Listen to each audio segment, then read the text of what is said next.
بسم الله الرحمن الرحيم الحمد لله رب العالمين والصلاة والسلام على سید الانبیاء و خاتم النبیین۔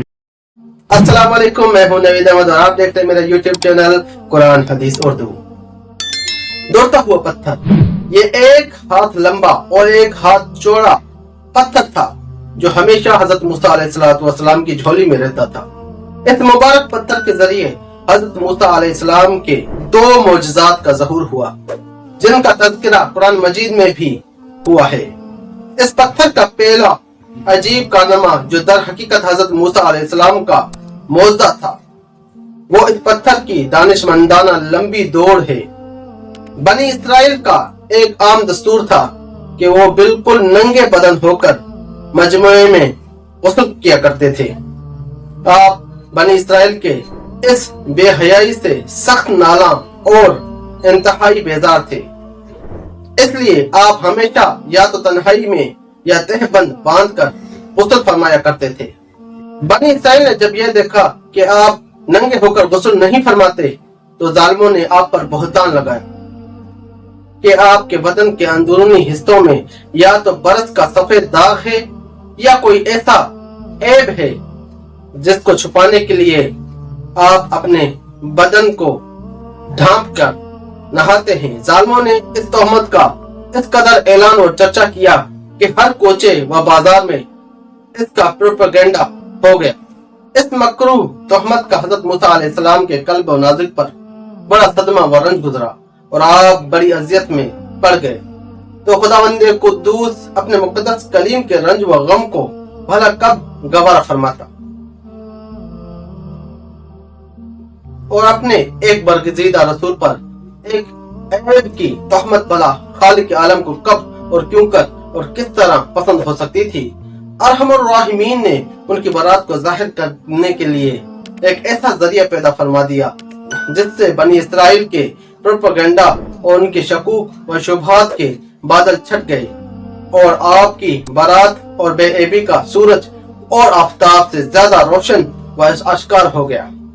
اور وہ یوں ہوا کہ ایک دن آپ پہاڑوں کے دامنوں میں چھپے ہوئے ایک چشمے پہ غسل کے لیے تشریف لے گئے اور یہ دیکھ کر کہ یہاں دور دور تک کوئی انسان کا نام و نشان بھی نہیں ہے، آپ اپنے تمام کپڑوں کو ایک پتھر پر رکھ کر اور بالکل برہنہ یعنی کپڑے اتار کر غسل فرمانے لگے۔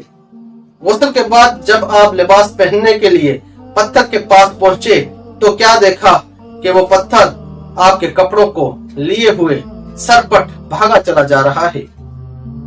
یہ دیکھ کر حضرت موسیٰ علیہ السلام بھی اس پتھر کے پیچھے دوڑنے لگے کہ سو بھی ہجر یعنی اے پتھر میرا کپڑا، اے پتھر میرا کپڑا، اے پتھر میرا کپڑا، مگر یہ پتھر برابر بھاگتا رہا اور آپ بھی برہنہ بدن ہونے کے حالت میں برابر پتھر کو دوڑاتے چلے گئے۔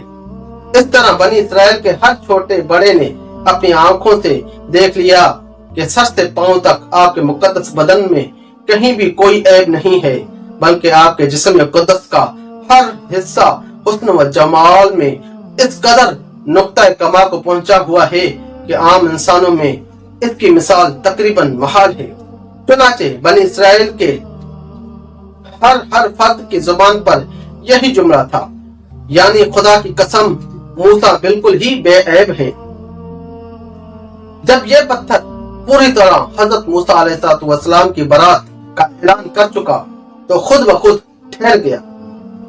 آپ جلدی سے اپنا لباس پہن لیا اور اس پتھر کو اٹھا کر اپنی جھولی میں رکھ لیا۔ اللہ تعالیٰ نے اس واقعے کا ذکر قرآن مجید میں اس طرح بیان فرمایا ہے۔ ترجمہ قرآن کنز الایمان۔